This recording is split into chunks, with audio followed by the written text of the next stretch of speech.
Welcome, everybody. This is the Elevate Your Best podcast. My name is Michael Dankloffs. And I'm Bruno Martins from the Cyber Journey. Today, we're going to talk about the third of the four agreements from Don Miguel Ruiz's book called The Four Agreements.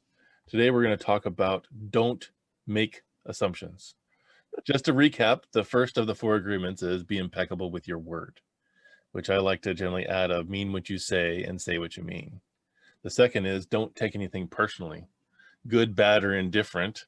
The feedback you get from other people is through their own filters. But today we're really talking about don't make assumptions. It's one of the third of the agreements that allows us to find more freedom to be who we are. Because as soon as we start not making assumptions about what other people are thinking, feeling, or doing, it allows us to have more clarity. It allows us to be able to bring more of a curious mind to things rather than making things up for other people. Yeah, and I think that's very important for us to talk about this. I believe this leads to a lot of suffering. I have experienced this myself in my life. I used to make a lot of assumptions.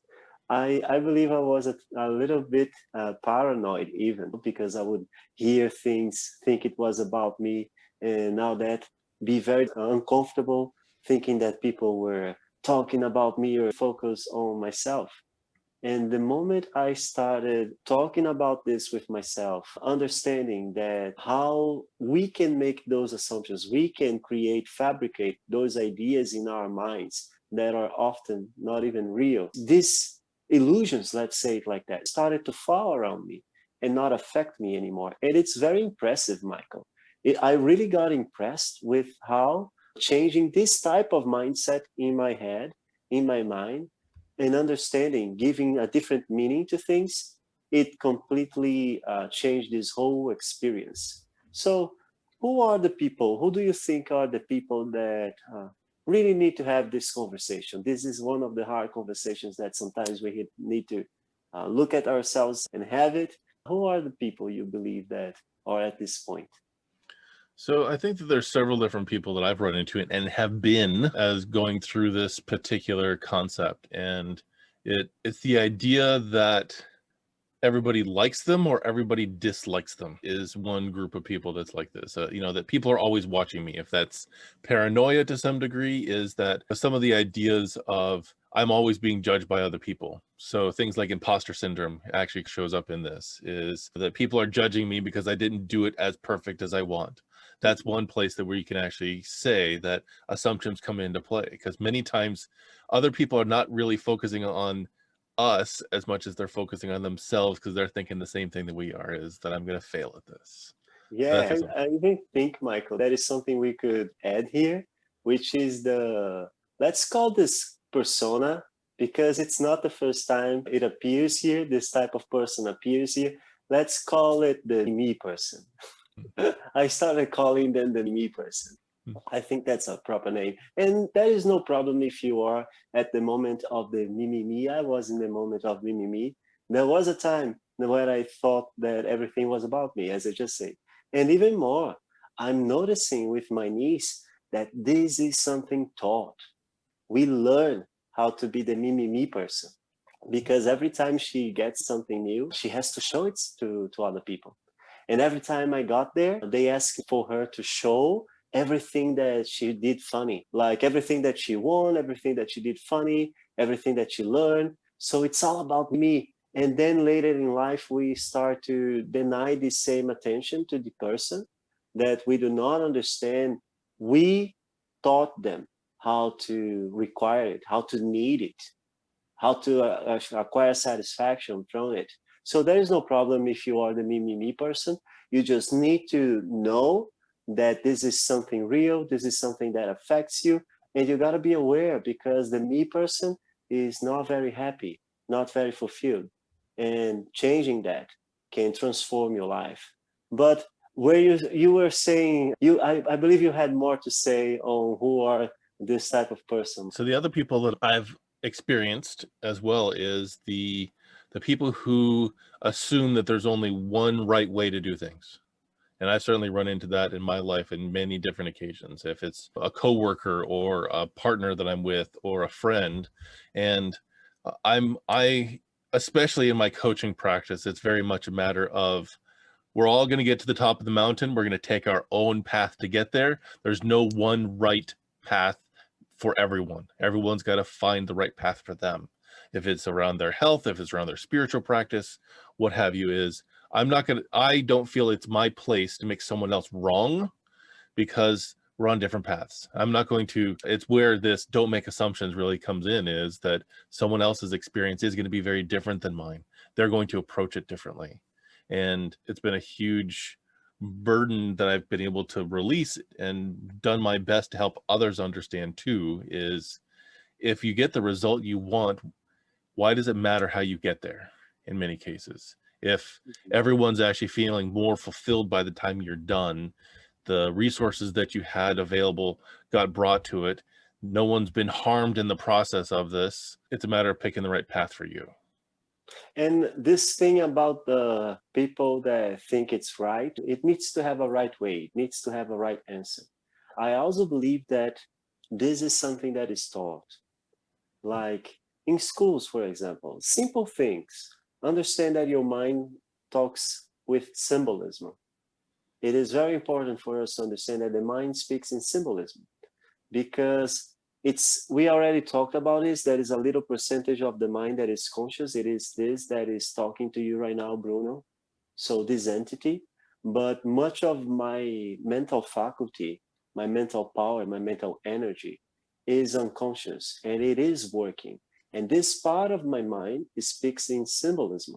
So when you have a test in school, you have a question and 5 possible answers.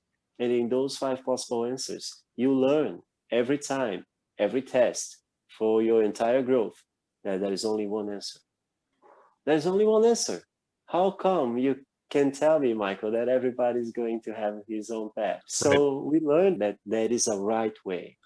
And it can be a challenge for people who have grown up in a different culture, grown up in under different circumstances, that there are other ways to do this. And I agree that in many of the tests, there is on a multiple guess test that there is generally just one answer in that case. It always really frustrated me whenever those tests include 3 options and then A and B or all of the above, because in some cases that may very well be true. It may be all of the above. So the other type of people that I've seen show up with this is also those people who are less aware of where they're at. They're not really conscious or intentional about what they're doing. It can be much easier, instead of taking the step to find out where someone is coming from or asking a question, that may be too scary. So instead they assume, because they're not really intentionally heading in that direction. So it's this level of consciousness as well that I feel that human beings go through some of this when we're first born and we're growing up. And you mentioned that some of this can be trained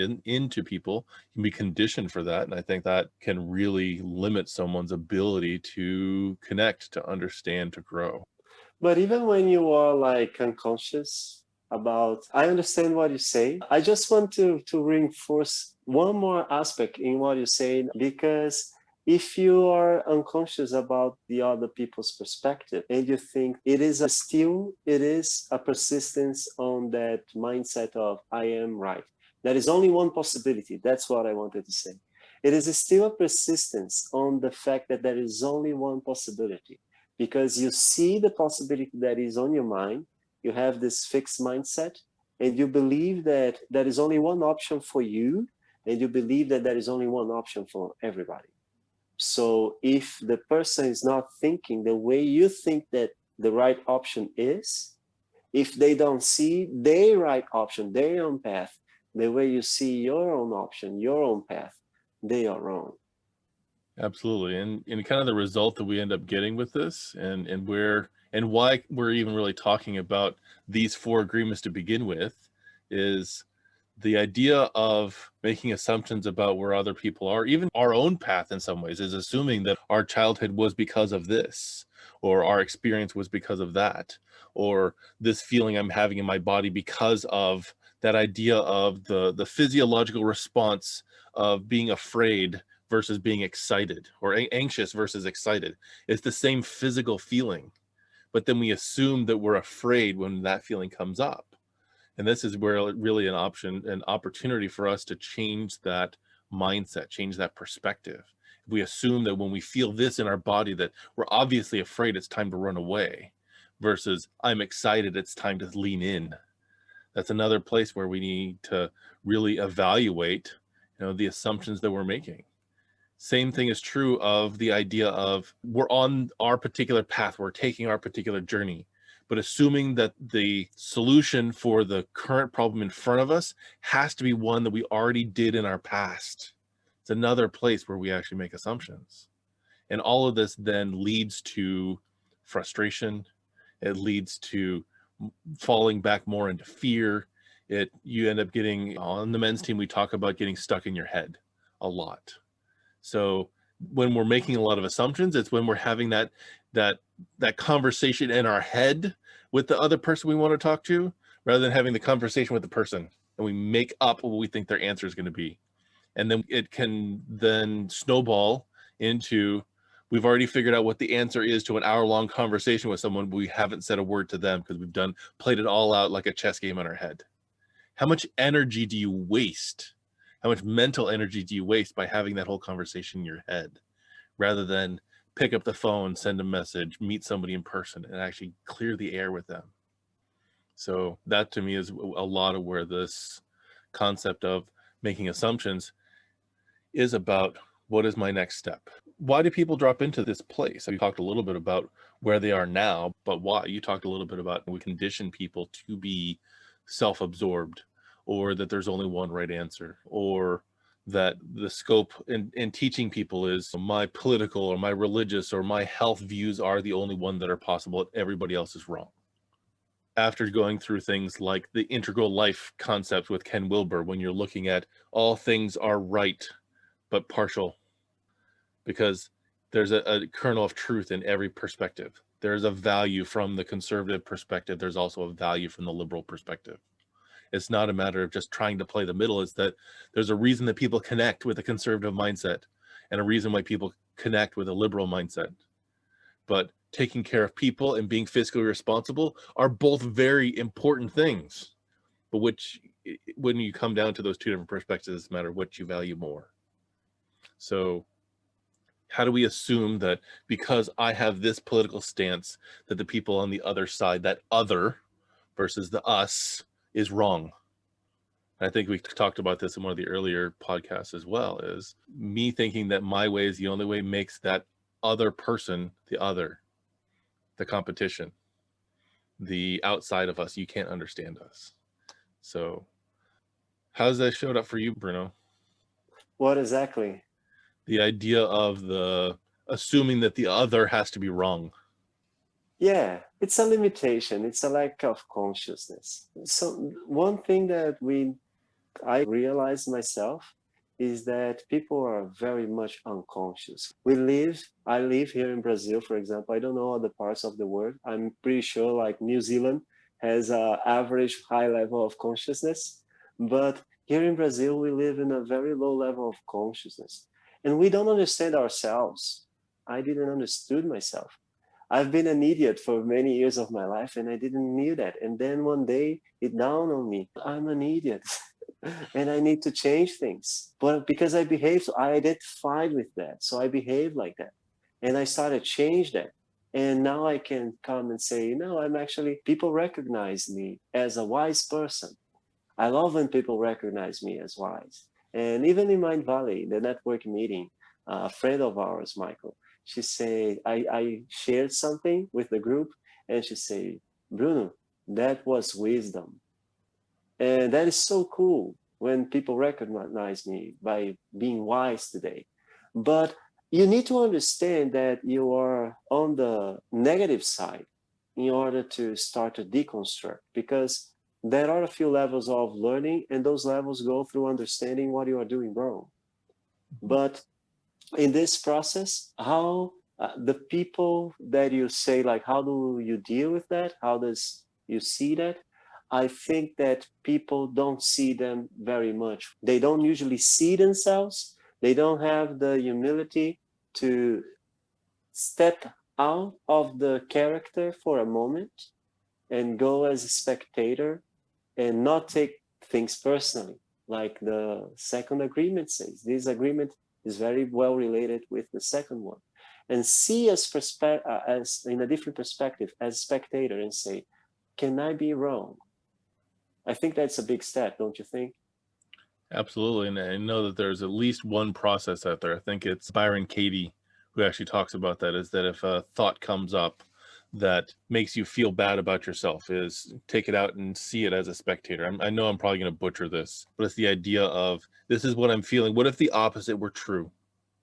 And if the opposite were true, then what details, what data do I have to support the opposite perspective of this? And then see if those are a possible reason why I'm actually feeling or experiencing what I'm doing. And it's being able to not be so attached to being right, to our way of doing things. I even saw recently something, I think it was a post on LinkedIn that was, it's that idea of, would you rather be right or do you want to be happy? And how do you balance those? Where do we fall into this? And where are we making assumptions? Really wondering that some of this also comes down to ownership too, is something I had a conversation earlier about as well, is owning that you may not have the answer and being humble enough in order to say, I don't know that, or say, this is what I've experienced. But are you willing to admit and own the fact that you are potentially wrong, that you have the wrong information, that you have the wrong data, that you have experience that doesn't match up with the larger social consciousness? I Now, think that this is very important, this idea of being able to ask this question, ask yourself, can I be wrong? This is a very important question. Questions are very important. You need to know what are the questions you're making to yourself.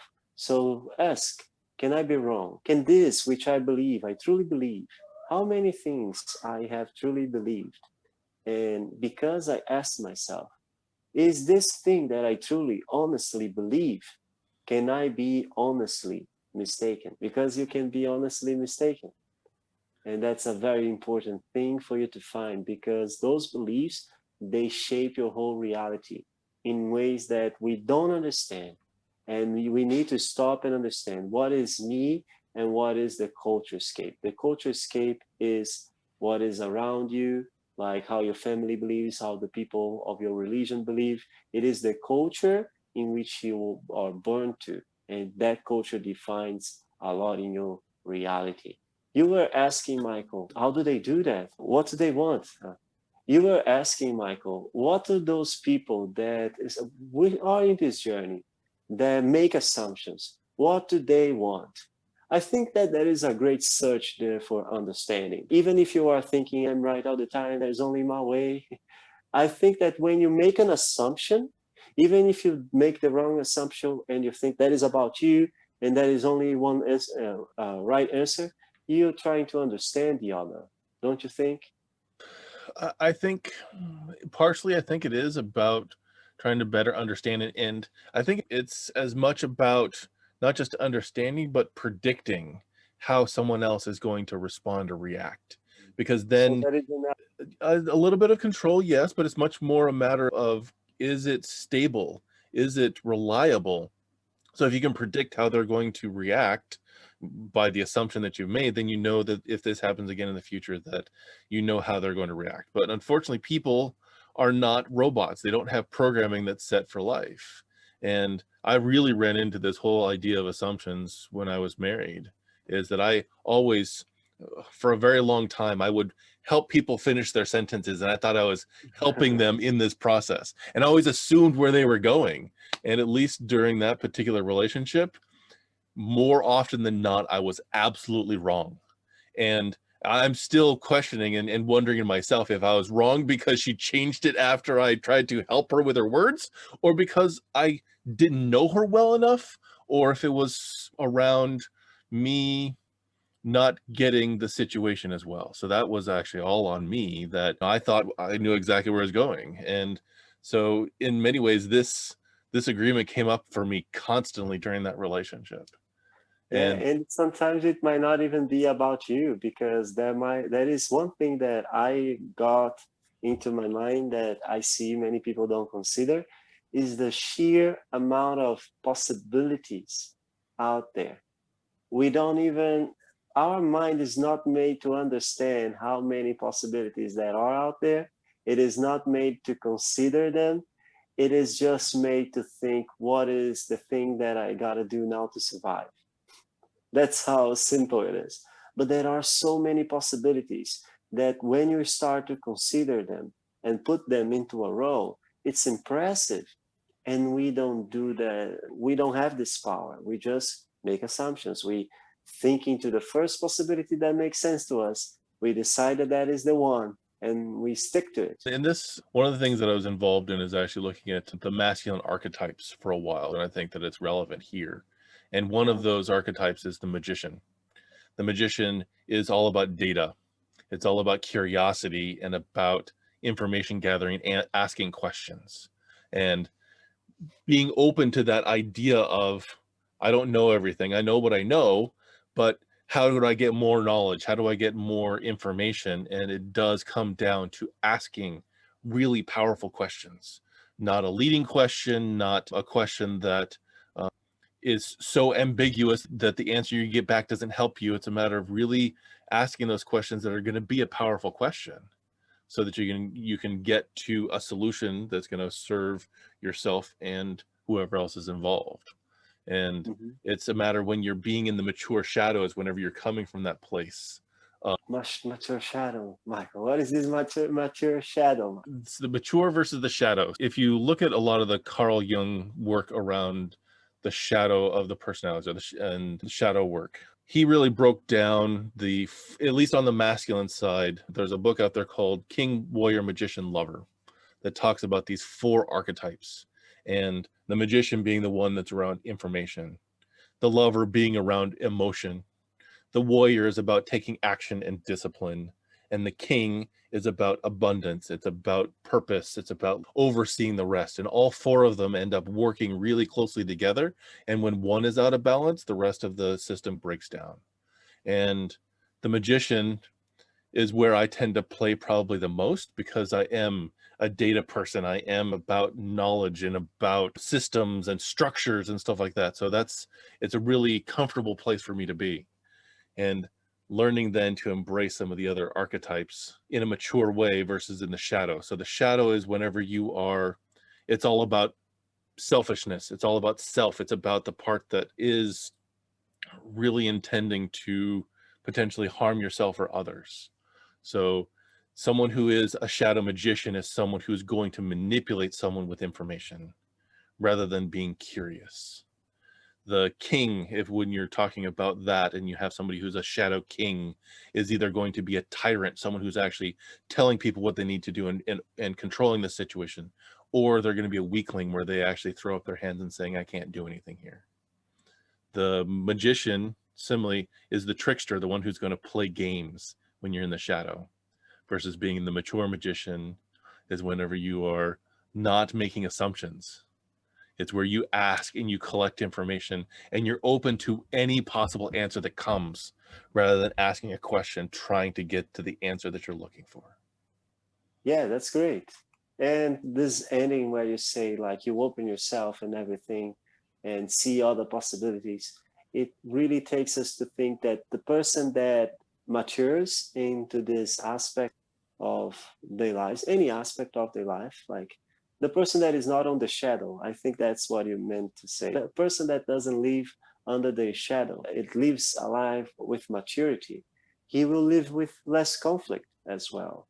Because if you are always right, if there's only one answer and somebody comes with another possibility, talking in a different way, perhaps it will cause a shock. No, how come can I be right and he be right? There's only one right answer. Absolutely. And I believe that the psychologist term for that stress and that conflict is cognitive dissonance. It's that idea of, I've got this in my brain as this is the only way that this is going to be true. And then someone else comes up with another reason, and we defend, we block, we attack that idea that it has to be wrong because we have this in our head. And it's a strong aspect of the ego. And we're going to come back to that, is the ego thinks that it's right. It actually needs to keep you safe because this is what's worked up to this point. This is how we've survived up to this point.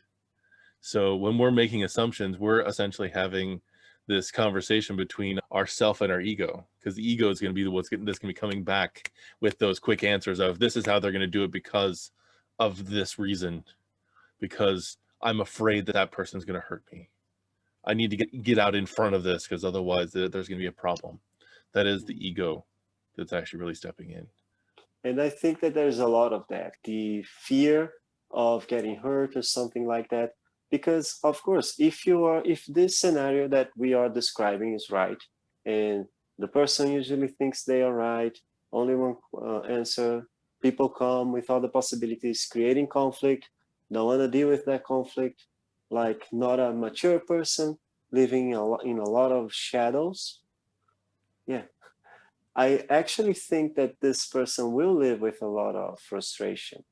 They will live with a lot of disappointment, with a lot of, for example, my mother. There are a lot of things that my mother, as I am her son, I am part of her body. This is something that I just understood now. I'm part of her body that fell into the world and started to grow and do things totally different from what she thinks is the right thing. And she has a fixed mindset. She thinks that there is only one answer, all those things. So I see my mother living in a lot of frustrations with silly things that are not important, even fear, like you mentioned, Michael. There is a thing that people do, I call it drifting, which is being taken by life. It usually happens with this same me person that is not very conscious. And this person, they are usually drifting. And what they drift on is fear. The fear is the current that takes them. They live reacting towards fear, which is the Kensho moment. Satori and Kensho. Michael talks about Satori and Kensho. Would you explain what is Satori and Kensho, Michael? So it's one of the things that I learned through Michael Bernard Beckwith, who is actually the leader of the Agape group and has a lot of great information about consciousness. And when he's actually expressed it, he talks about those moments where you learn the most, where you're willing to turn and change the way that you're doing things. It either is from pain, which is those Kensho moments, or from insight, which is those Satori moments. And I've gone through enough Kensho moments that I now want to embrace more Satori moments. Those moments whenever you've gone so far in something and then there is either an emotional pain that comes up or a physical pain. I want to listen to the world around me, my intuition, the insight that comes so that it doesn't get to pain. I still run into it every once in a while, and it's an opportunity to change the way that I'm experiencing the world. And when we're doing it purely based on pain, it's the idea, and everybody's going to approach this differently. Some people do respond better to the stick than to the carrot. It's a matter of learning what motivates you. Better to the stick than to the carrot, Michael. Everybody answers better to the stick than to the carrot. But that is you trying to be right. That's you trying to be right because you see the world from only one perspective. There's some people who are really insightful and do track down inspiration, and that really is what drives them. Creative people, you'll actually see those people who are artists need inspiration. Some need the pain to get there. It's why you actually see people who are so creative that actually do so many self-destructive things to get themselves into that creative space. The question that I really have, though, is when you're running from fear, are you as efficient? Are you as joyful? Are you as productive rather than when you're moving towards inspiration, when you're moving towards insight and creativity? They both can trigger people to go a particular direction, but not always is it going to be perfect. But what I think is like, it's not a matter of if the person will produce, if the person will produce well, if the job is going to be good. What I believe is that the answer to fear will always be bigger, more energetic than the answer to the pleasure. Because, and this is a power that we have as humans. We have the power of imagination. We can visualize the reward. Like there is that experiment where the kids are left into a room and an adult say they have a reason to be there. It's all fake. It's all to do this test. And the test is the adult say, hey, here is a marshmallow for you, or here is a cookie. And if you don't eat that cookie, I'll be back in 10 minutes. And when I got back here, I'll give you 2 cookies or 2 marshmallows. And the kids say, okay, you understand? I understood. There is some kids that when the doctor goes out, they immediately jump. There's a kid that grabs that marshmallow and stuffs into his mouth. There is no tomorrow. But that is a kid, that is a little girl that she's not even tempted to eat the marshmallow because she has such a strong grasp on the vision of 2 marshmallows in 10 minutes. She knows it will multiply in 10 minutes. 10 minutes will pass. It will multiply. She's sure about that. But I truly believe that the answer, like the energy that your body puts into answering to fear, people will react more to fear in their lives than to pleasure, and they might react with more energy. But I'm not talking about productivity and things like that. And I understand what you said. It is better to move through pleasure. It's much better to move through pleasure. But the beautiful part about that particular study that you brought up isn't necessarily just what happened whenever they put the marshmallows in front of those kids. It's when they tracked those same kids 20, 30, 40 years later. Those that could actually abstain from eating the marshmallow right out the gate and wait till they get the reward later were much more successful in their businesses, were willing to actually put off instant gratification to work towards something that was bigger. To me, that's that idea of, and if we're going to tie this all back into the idea of not making assumptions, the kid who actually just instantly responds that I need to eat this right now, I don't know exactly what they're thinking, but I can assume that maybe they're thinking, I need to get this now before it goes away because they're just going to take the marshmallow away from me. I can see it now, so I'm going to eat it now. Versus the other kids who says that they will really give me the marshmallow in 10 minutes? Exactly. Versus the other kids who assumed that what the adult said to them was going to be true.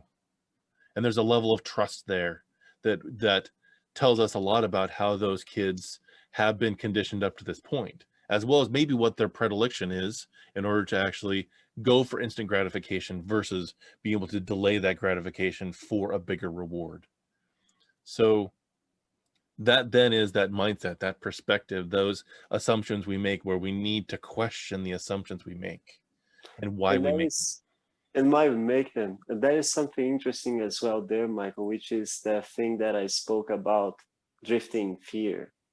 Those kids that quickly grab the marshmallow, they are drifting in fear. They are reacting to fear. All those things that you say, they are fears. Like, oh, who knows if they will really come back? Who knows if they will give the marshmallow? I don't see an extra marshmallow. Maybe they take longer than 10 minutes to come back. A lot of things. And they make a lot of assumptions and they react to the fear. Though this is the track that most people are on. They are reacting to fear. But the one thing I also want to be really clear about too is, and it's something that I found with these 4 agreements, that people don't always take the full perspective on it. Like when we talked about, don't take anything personally. It's not only just the negative comments, the negative feedback you get, but it's also the positive. The same thing is true here, is don't make any assumptions. In that case, when we talked about the 2 different kids and how they reacted, both made an assumption. One made an assumption that they're not going to come back and I need to get this now. And the other said, they are going to come back and I'm going to get my reward later. Both are assumptions. This doesn't say only do it when it serves you. It says don't make assumptions. So it's a matter of, in some ways, just like if you're going to be going into a financial investment, is do your due diligence. Ask the questions, get the clarity in the situation, internally or externally. This actually shifts when we start doing this, when we start doing that due diligence, when we start asking questions and getting clarity, is when we move from a place of being a victim of your circumstances, that your life happens to you rather than to the potentially the next level of consciousness where life happens through you or happens by you? Life happens to me. I see life happening to me. Everything that happens is an opportunity that is presented to me. And I think that this level of consciousness you mentioned, Michael, where you don't make assumptions at all, it is a high level of consciousness. That is a great journey for you to get there. Because the benefits are that you start enjoying whatever comes into your way. Whatever comes into your way, you just enjoy, you're just grateful. You don't make assumptions, you don't expect anything. You just say, oh, I'm going to go there and I'm going to talk, because things can happen from it. Good things can happen from it. And you go there and you talk to the person, maybe it is an investor, you're pitching them. And if they say no, you're like, okay, like I did a good pitch. How was my pitch? You look at yourself. What is your responsibility? What is it that you can improve? And if they actually like you and they give you investment, for example, you just say, amazing, like I got investment.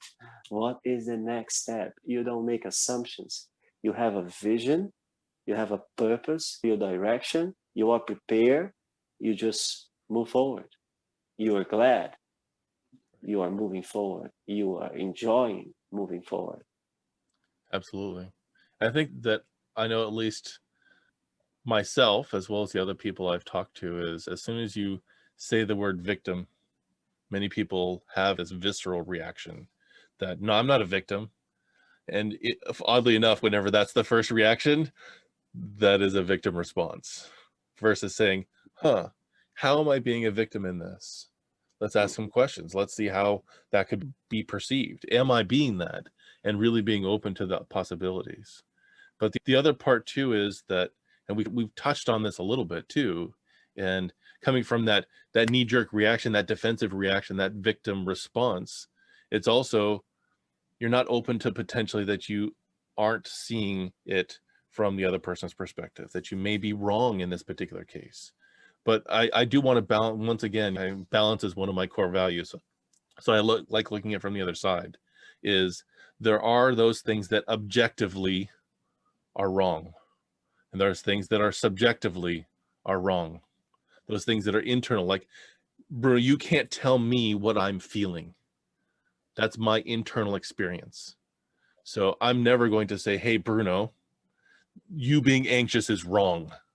It doesn't serve me, because that's what you're feeling. I'm assuming that what's going on in your head, and I'm not tapped in, I'm not jacked into what's going on in your head.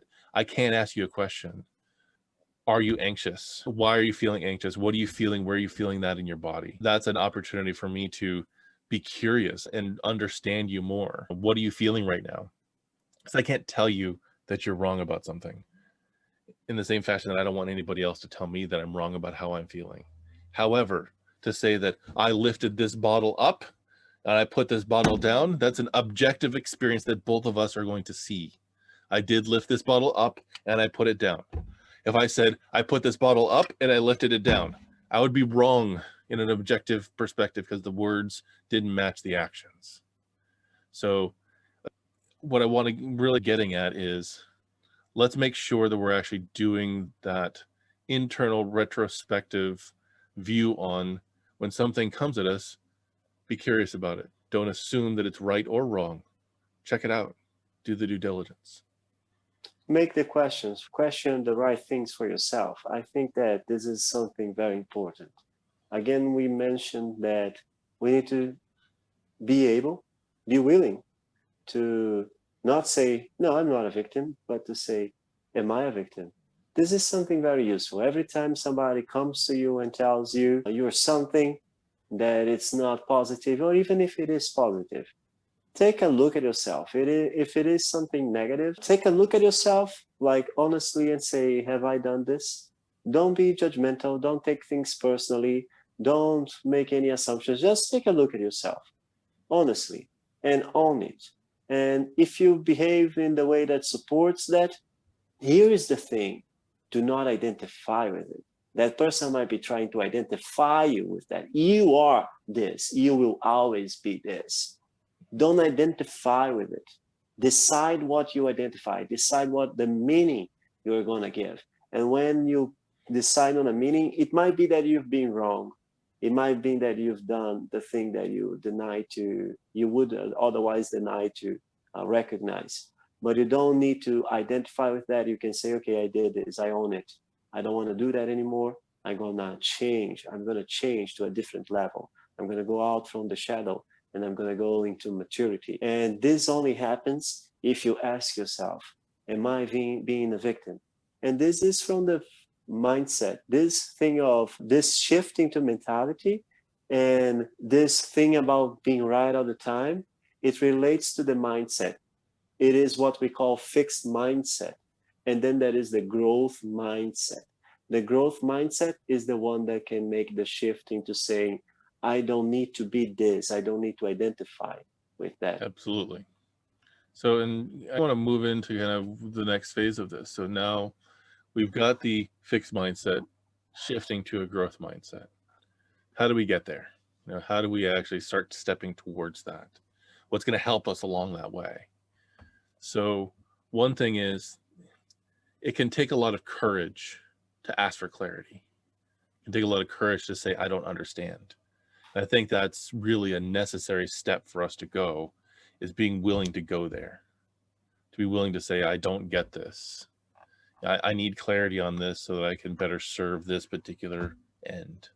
Mm-hmm. But here's a benefit by going there, though, is that when you're asking that question and not taking the assumption and having that conversation solely in your head, you're also more present with the other person that you're actually clearing the air on this. You're more present in yourself as well, rather than having this back and forth conversation. Our conversation here wasn't premeditated. We've got some ideas of where we want to cover as far as our podcast, but I'm not setting you up because I know exactly what answer you're going to give. It's that this is a dialogue. We are present in this moment right now, so that we can actually unravel this, so that we can hopefully help other people unravel it for themselves. How do we get there? We talked about having the courage to ask questions, but how do we shift that mindset to be willing to ask the questions from a fixed perspective versus a growth mindset perspective?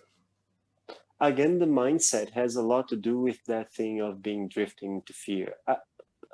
I believe the greatest enemy of everybody is this thing of drifting into fear.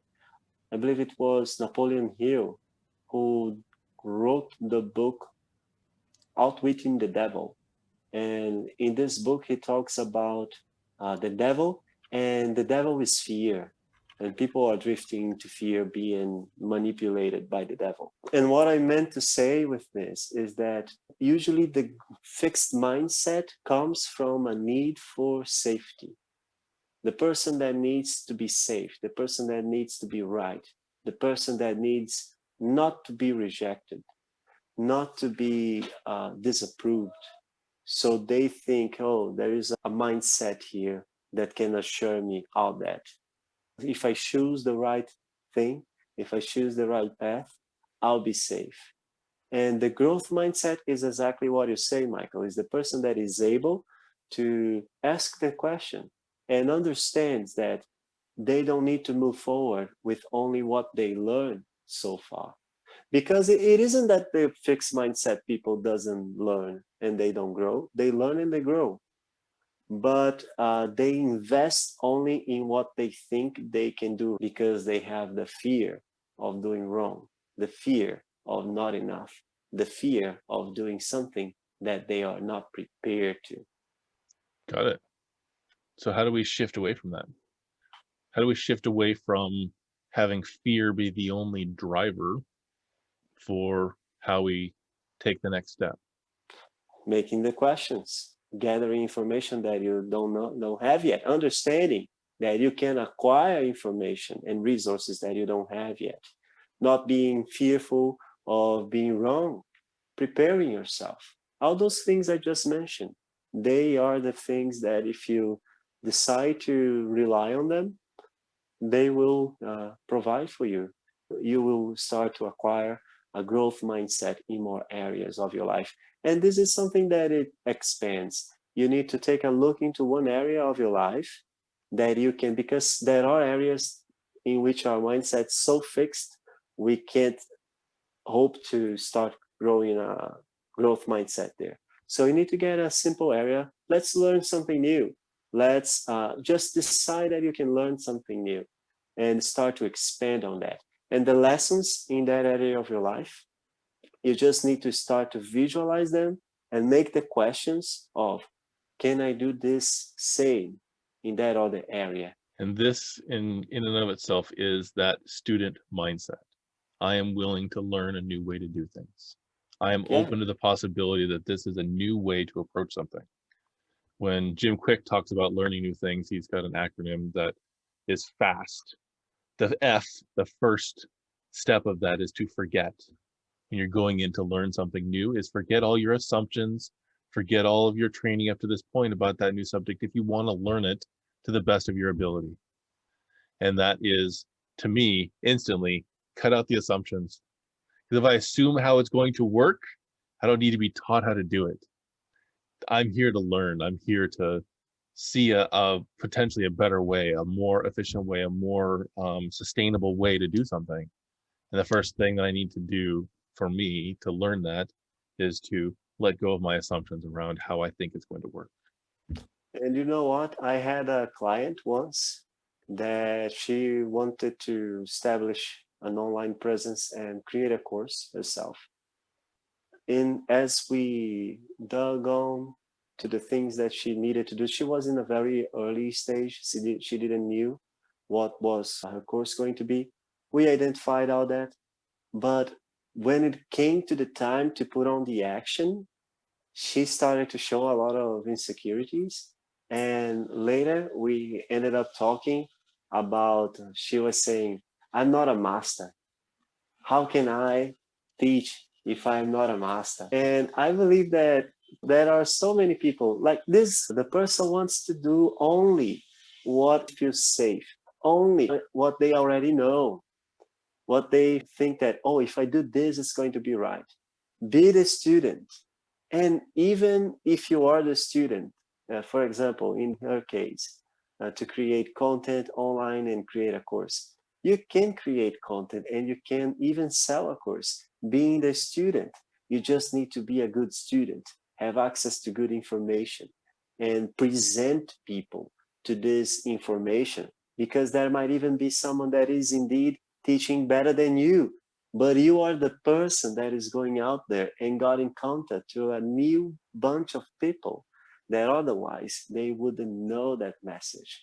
And in this journey of going out there, gathering those people, getting them to know the message and presenting them to better teachers than you are, better masters, like real masters, because yes, there are masters out there. You will go yourself through the path of mastery in those areas, and you will become like an expert and a teacher. Got it. So another tool that I found works really well when we're talking about assumptions and when we're looking to resolve them so we can actually be more effective in our life and more free in our life is the practices around either meditation or mindfulness. So both are ways to, in some ways, detach ourselves from those ideas and concepts that come up. There's so many different ways to practice meditation and or mindfulness, and everybody's got a different way that works best for them. So I'm not going to assume that one way is going to work great for each person out there. It's a matter of finding the right opportunity for you to go through that process of seeing an emotion or a thought come up, not being attached to it and letting it go. It's one way to practice that without having the interaction with another person. Is because we've got what 100,000 thoughts in our head in every hour of the day. Is how can you have those thoughts come up, observe them without being triggered by them, with the emotional detachment, and then let it go.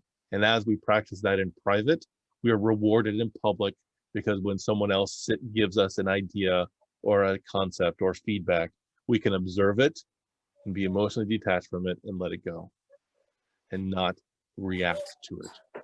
Because as soon as we assume that, as soon as we start assuming that they know more than we do or know better than we do, then we're actually diminishing ourselves. We're diminishing the ability that we have in order to be knowledgeable of that area. In some ways, that's what it sounded like you talked about, is that those masters over there, you're assuming that they know better than you. And I have certainly had a tendency over the last several years of putting people on a pedestal and assuming that they're better at XYZ than I am, when I may have the same level of insight that they do. They may be further along the path. They may be taking actions differently than I do, but that doesn't mean that I don't have a message to bring, that I don't have the capabilities to help guide people through a process or be of service and bring value to something. That's another one of those assumptions that I'm looking to sweep aside and instead see what the results are, taking action and moving forward. People that are more experienced than us, they just have more resources. And those resources sometimes are knowledge, something that they know how to do, the path that they already know, a mistake that they know not to make. What the greatest thing is, are you willing to take the action? Because if you're willing to take the action, it is just a matter of staying in the game long enough so you get those resources yourself. And who is for longer in the game will inevitably have more resources, will inevitably have more knowledge, more tools, and more everything, which there's nothing wrong. We need to be humble, right, Michael? We need to be humble. We need to understand what we have strong, what we have of weaknesses. And this humility keeps us in the game. Absolutely.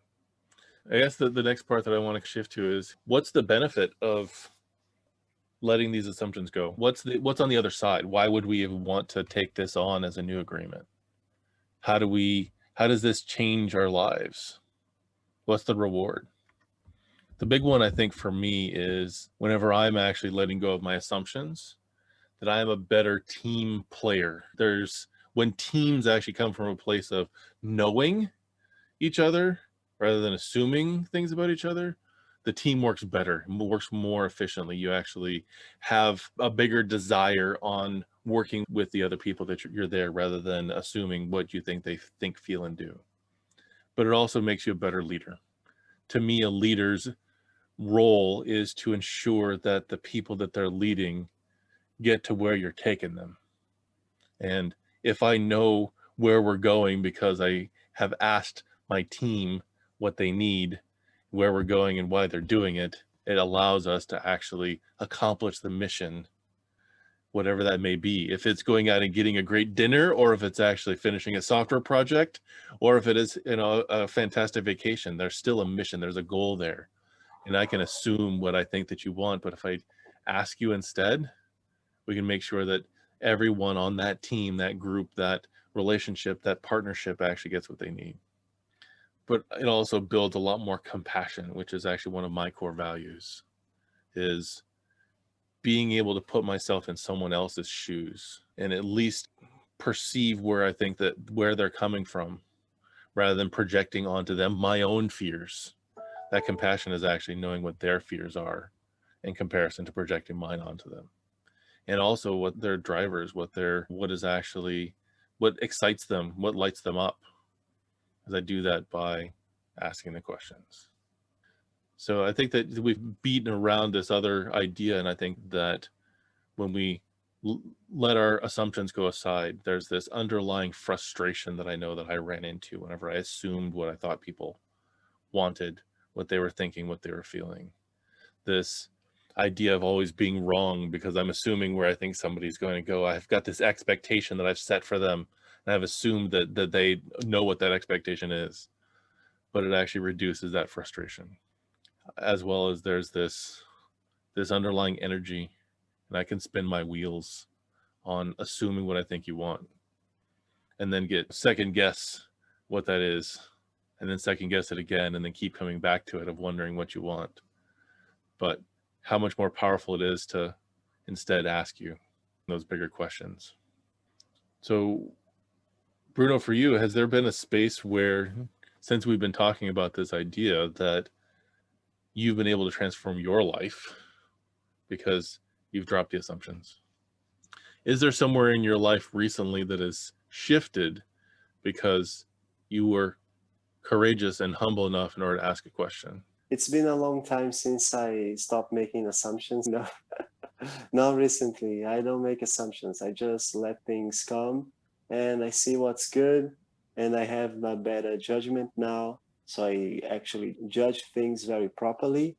And it's a matter of enjoying what is good and not accepting, not relating with what is not good. Just understanding that, hey, this doesn't relate to me. And even sometimes those things are things that come with good and bad sides. Like, for example, a relationship. I can get into a relationship with a very attractive woman that we do some things together. We have some relatability in some areas, but then there is some area where I didn't make assumptions. She just comes with some values that are different, and this start to shock. And what most people do is that they don't make those questions. Do I identify with that? Do I want to be relating to that? And they don't talk to the person. But then if you talk to the person and the person is willing to change their values, which is a big ask, you should be mature enough not to ask, because there are people out there that will have the same values as you. And then you ask and the person is unwilling or unable to change. That is like the maturity of just saying, oh, this is not for me. I do not identify with that. It can come in several areas of your life. It might be a job opportunity that came, and it comes with income, it comes with a lot of things. And then, oops, that is the management is too bureaucratic, for example, and things like that. You need to just observe things and, oh, I don't identify with that. I don't identify with that job, but it pays the bills, but I don't identify with that. Knowing that that's why I say to you that I haven't experienced making assumptions and frustrating myself lately, because I do this judgment. I go through this process and I accept that I don't have this feeling of need of, oh, this is the first good opportunity. That is something good to it. I need to grab it. Don't be needy. There is abundance out there. You don't need to get the first thing that is good and grab it. Get the first thing that identifies with you. Get the thing that really identifies with you, even if it's not good now. Because sometimes it is a transformation. You can see something like a job opportunity might show up, and perhaps it is not good now. You wanted an income now, but it's a sweat equity opportunity into a company, and this company has great potential. You can become a major player in it in the future. Oh, it's not good now, but it can become. Don't value things only by what they are now, today. Have the vision for the future and understand what things can become. Don't make assumptions. Work with data, right? That's the thing. Like, work with real things. Like Michael said, I raise the bottle, I put the bottle down. That is a fact. Analyze the facts and work with the facts. Don't make assumptions. Got it. So bottom line for this, for me as an agreement, it very much kind of plays into this progression of the 4 agreements by Don Miguel Ruiz, is be impeccable with your word, say what you mean and mean what you say. Then don't take anything personally, good, bad, or indifferent. It's, if you're getting feedback from someone else, it's actually through their lens, and you need to then not make assumptions that it's right, that they are actually a master at this. Inspect it, look at it, question it, ask yourself that question, ask the questions of the other people around you. And it can very much give you this freedom where you are present in your life and you're not drifting into fear, where you can lead your life from a place of, in some ways, what is termed more of a powerful place, an intentional place, a purposeful place. And this really is what I focus on with my coaching practice, is let's live an intentional, purposeful life. I think that the last thing that we can talk about, the benefits of not making assumptions, is that you start to focus on what really matters.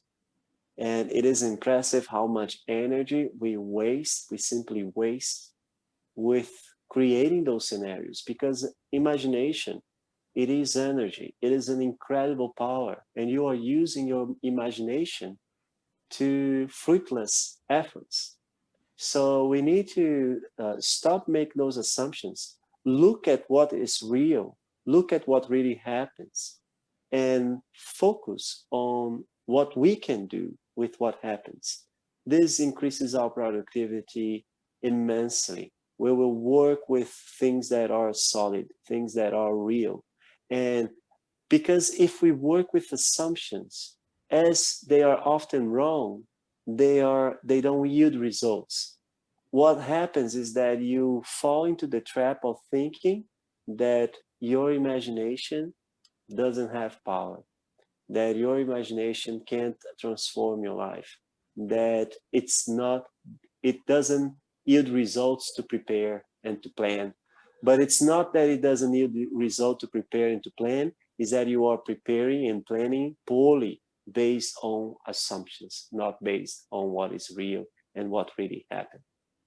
And when we start making this being more productive, I also feel that we also get to a place where we're more fulfilled by the actions that we're taking, because we're getting closer to the goals that we set for ourselves, rather than keep running into roadblocks or running off the trail and falling down the mountain.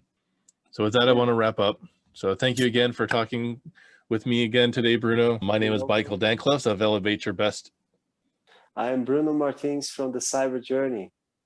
And it was a pleasure to be here talking with you. And until the next podcast, bye-bye. Bye now. And remember, subscribe, leave a comment if you have some questions you want to ask us, any feedback we have, we'd love to actually know, even potentially other subjects we can talk about in the future. We look forward to your feedback. Have a fantastic rest of your day. Bye-bye.